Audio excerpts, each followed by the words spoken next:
to the Leadership Lounge podcast presented by the Florida Association of School Administrators. Today's podcast was hosted by Michelle White and Jessica Janasiewicz. The podcast was produced by Jeff Willoughby.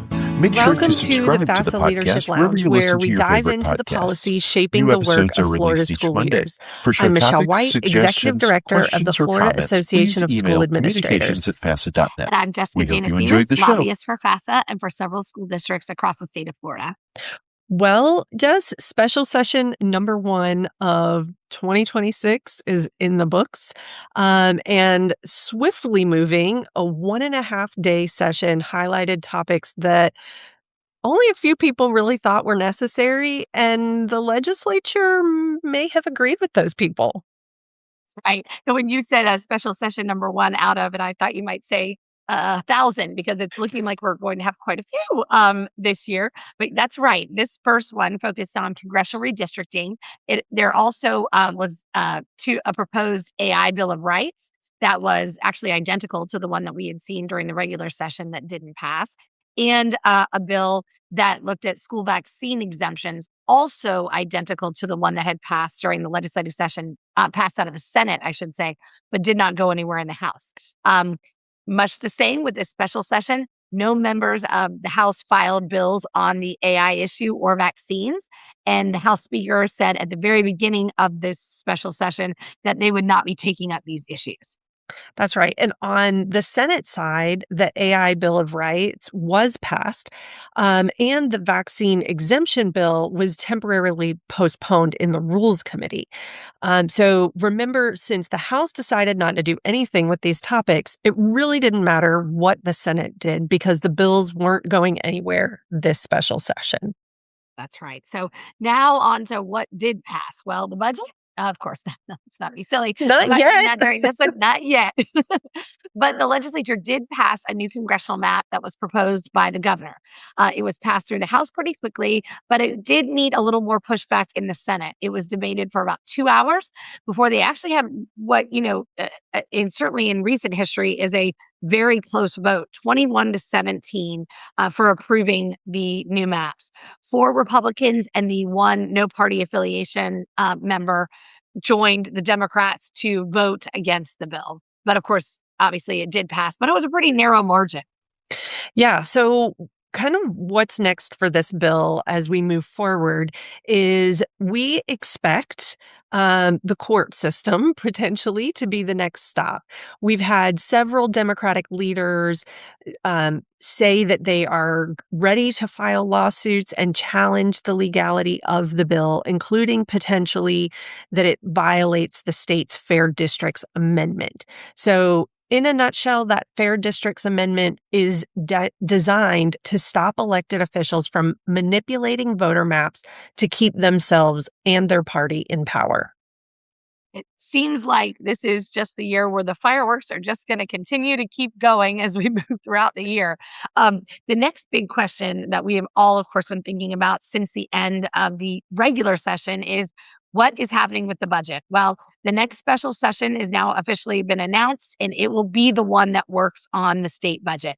Legislators are scheduled to convene on May 12th through the 29th to finalize the budget. So the idea is during that first week, they'll have the typical kind of silo meetings where you have like education builds their budget, transportation, healthcare, et cetera.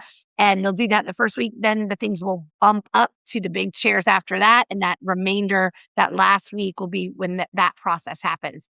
Leadership has been working behind the scenes, even though the two sides still have some differences to be sure, but they did decide on the allocations, which are those top line big numbers. So we at least know what that number will be. And then they'll start working out the nitty gritty of everything and how they spend those dollars.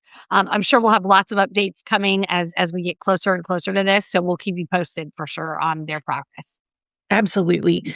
So on kind of shifting gears here, an interesting study about polling and the voters' thinking came out recently, and there's a reason a lot of Florida's politicians tense up when a conversation starts with, quote, a new poll shows, and that is that most polls that are circulated are rushed. Sometimes they're poorly weighted or designed to tell a specific story. But every once in a while, a serious one comes along that's worth paying attention to. And that's one that we want to kind of highlight here. It just came out this year, spring of 2026, a survey from Stetson University's Center for Public Opinion Research. This poll surveyed nearly 850 Floridians statewide and used a sophisticated likely voter model based on actual voting behavior, not just whether someone says they plan to vote, which of course those are very different things. That alone puts it a cut above many campaign type polls. There are also still a few things to keep in mind. It was an online panel. The survey was conducted over several weeks, so the numbers aren't exactly crystal clear, but the big picture is Florida still leans Republican. Party loyalty remains strong in the state, and that has not changed. What is interesting is there is a persistent gender gap with female voters far more divided, especially those in suburban areas. And it and there's widespread concern for the cost of living. So the takeaway is this: Florida certainly leans red, but heading into 2026, it is far from a done deal in any kind of way. We have these different groups that seem to be shifting perhaps in their feelings. And of course, we know there's a lot of time between now and November. That's right. And on top of that, let's talk about some special elections. So we've had a number of special elections take place recently. We also talked about uh, potential special elections in a congressional race last week on the podcast. Um, but have we ever thought about like really the special elections and how they happen and how they're scheduled? And so a little bit of details here. First, a special election can happen for variety of reasons, whether someone gets appointed to a new position, like we saw with now Lieutenant Governor Jay Collins and his seat coming open, maybe a resignation, or unfortunately, sometimes someone passes away while they're in office. And when something like that happens, a legislative seat opens and then a special election will be called to fill the seat. That's right. And in Florida, we don't have a specific timeline that the governor has to set a special session by. So, for example, this year, it was over 50 days for 3 of the 4 special sessions to be scheduled after the vacancy occurred. A couple bills were actually filed during the regular session that would have required that the governor call a special session within 2 weeks of an official vacancy, but those bills did not make it through the process this year. That's right. And so they could have really changed some of these election conversations and like having Congresswoman Sherfilis McCormick that resigned last week and figuring out what does that look like for her seat now. But also this last week, we want to now share some exciting news. As the association that supports leaders at every level, we were also excited to see that Education Commissioner Kamutsis announced the 2026 Florida Principal, Assistant Principal, and School-Related Employee of the Year. So big congratulations to Brooke Lloyd from Petronas Elementary School in Bay County for being named Principal of the Year. Also, big congratulations go out to the AP of the Year, Rashonda Scott from East Ridge High School in Lake County. And the School-Related Employee of the Year is Chris Hadaway, a school resource officer at Rockledge High School in Brevard County. Congratulations once again to everyone. Yeah, we are so excited when we get to celebrate leaders at every level. And anyway, just looking forward to celebrating them also at Discover this year. One more thing, last week, there was a heated debate at the Miami-Dade School Board meeting when the board approved new charter school expansion. So Success Academy, originally from New York State, is expanding into South Florida through the Schools of Hope program, which we've talked quite a bit about over the last year. So it looks as though this is going to be the first such concept that we've seen using the language that was included in session in 2025, which will allow charter schools to open in currently operating schools. So in Miami-Dade, this means they will be operating in high schools that have their own, but they'll have their own area to do their school business. The program will begin with 5 public high schools in Miami-Dade.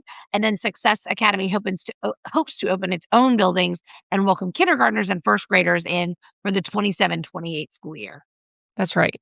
On a separate note, the FEA, so Florida Education Association, Florida's largest teachers union, representing more than 120,000 members, sent out a news release citing the latest study by the National Education Association, showing that Florida teachers are among the lowest paid in the country. And the numbers are interesting.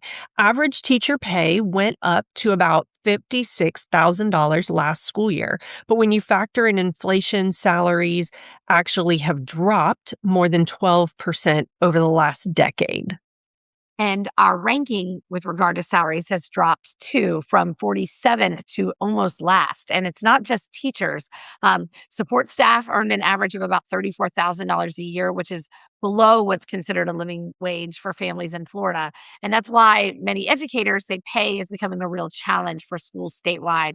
Part of the current budget proposal includes almost $1.5 billion for the teacher salary allocation, which has been the mechanism that the legislature has used to boost teacher pay in the last couple of years. But of course, that dollar amount includes monies from previous years' increases, because of course, once you increase someone's salary, you have to continue to pay that salary year to year. So the actual increase is not over $1 billion, though it does include a modest increase.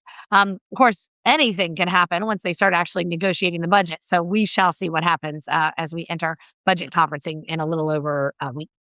Absolutely. And we know that these are also really challenging times and conversations that districts are having at the local level about staffing and salary negotiations with local teachers unions, and just trying to make sure that ultimately they're keeping people in mind when they go into those negotiations. And we know that that's what's at their heart, but also just that there's a lot of budget constraints happening right now too, and trying to accomplish keeping and retaining these amazing teachers and staff within our schools is so important. So we want to close out with something positive and something new to share. Students in the Diversified Career Technology program at Gulf Breeze High School just hit a major milestone.